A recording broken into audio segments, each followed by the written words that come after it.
आउ दुल्हनिया तनी शौकीन रह, कहियो शर्ट कीनत बा, कहियो पैंट कीनत बा, कहियो टी शर्ट कीनत बा, कहियो टॉप कीनत बा, कहियो जींस कीनत बा, कहियो वहू से छोटका छोटका कीनत बा, पहिर के घूमे लगे। मन से दुआ कॉलेज के सुना तू कुछ पहिरा, हाई कमाई कुल तोहरे बा, तू कुछ पहिरा, लेकिन हमके जाने लू का निक लगेला। कल तू सोचलस कि बताइए कि जौन शर्ट शर्ट पहिरी लाई है निक लगेला। हाँ का आपके ठीक लगेला तो मर्दा कहलस, वो हमारे मत रहल, कहला कुल पैसा लेला, कुल जौन मन करे तौन पहिरा, लेकिन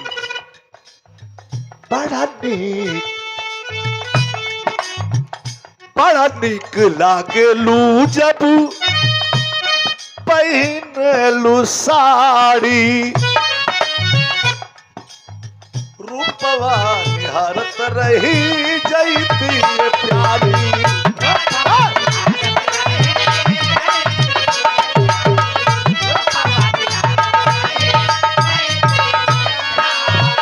देखिए भाव को जरा छुई,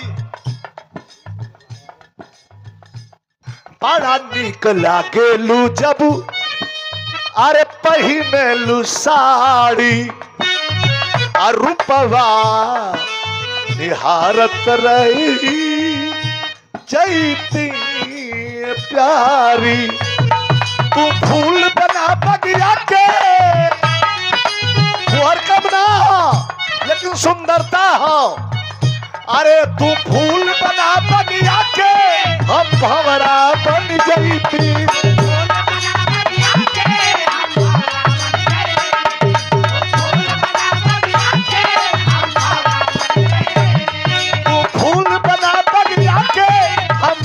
बन जाती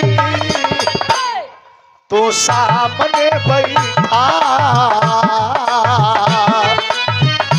अरे तू सामने बैठा, हम देखत रह जाती, तू सामने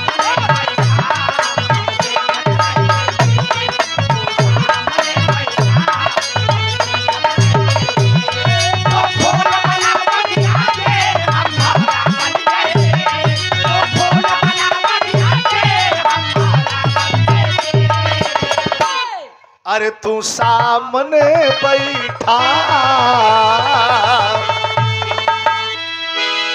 कि तू सामने बैठा, अरे हम देखत रही जई